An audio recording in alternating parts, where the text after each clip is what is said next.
guys, it's TA Megan, and as you know, we've been learning about the word silly and worried and things that are in our yellow zones, right? Yellow zones, when you can feel silly or anxious about things. And I remembered I had this book. It's called The Silly Goose. It was written and the pictures are by Ingeborg Meyer-Ray. And it was printed right here and wrote right here in Minnesota in 1971. That's even older than me. Sorry, it's sunny out, but I'm not going to apologize about sunshine. So, let's begin. I'm going to read the words and then show you the pictures. Here we go. A goose decided one fine summer morning to take a stroll down the garden path. She held her head high as she waddled and preened her feathers proudly. This particular goose could be very haughty, but more than that, as you will see, she could be very, very silly. Now this proud and silly goose stopped under a cherry tree to daydream, and suddenly out of the tree fell a cherry, and it landed on her back.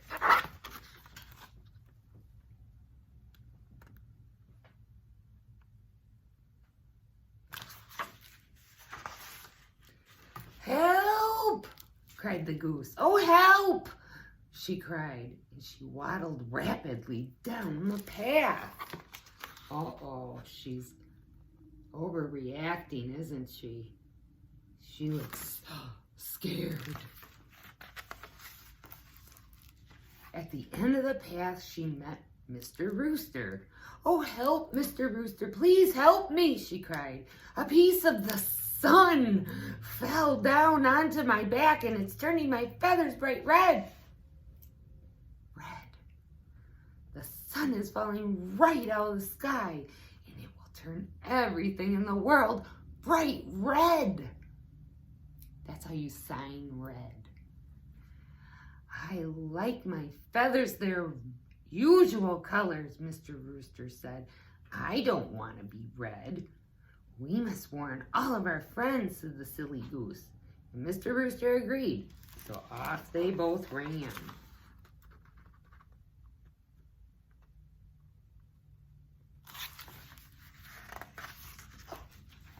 They passed their friend Piglet, who stopped them and said, "Where are you going? And why are you running so fast?" "Oh, a piece of the sun fell onto my back and it's turning my feathers bright red," said the goose.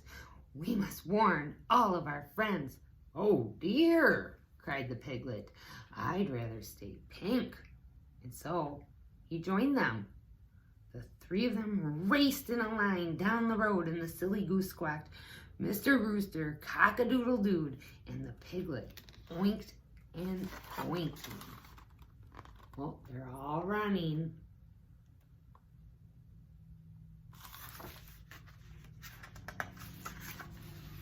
They came to a donkey and told him to run. "The sun is falling. It will turn us bright red," they all said. "Just look at my back," cried the goose.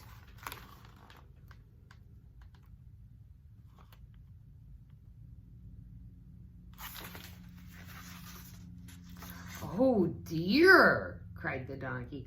"I'd rather be gray." So he stepped into line and all four of them ran down the road, the silly goose squawking, Mr. Rooster cock-a-doodling, Piglet oink-oinking, and the donkey hee-hawing.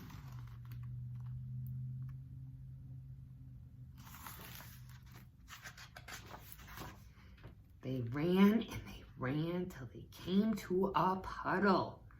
In the middle of the puddle sat a little brown sparrow. "Look out," cried the goose. "The sun is falling right out of the sky." Do you see that little sparrow? There.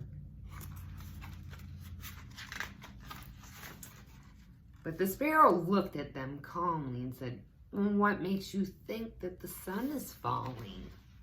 A piece of the sun fell onto my back, and it turned my feathers bright red, the goose said, and she started to weep. Let me look, said the calm little bird, and he flew right up onto her back. Oh, why, it's only a cherry, the sparrow said, and he picked it out of her feathers and said, the red on your feathers is only juice of cherry that fell on your back. You can see that the sun is still high in the sky. What a silly goose you are. Oh, there he is, picking the cherry off her back.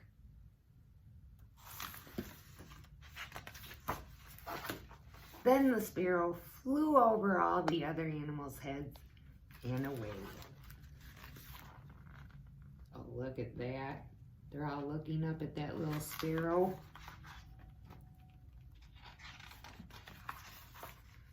The goose, Mr. Rooster, Piglet, and the donkey all looked at the sky, and the sun was still there, as the sparrow had said. Oh, look at, there's the sun, and the sun is shining in here so bright. See, I gotta hold the book too close. That's why I was holding it back, because our sun is very bright today. Well, what do you know, said the goose, Mr. Rooster, Piglet, and the donkey, and they all felt very, very silly.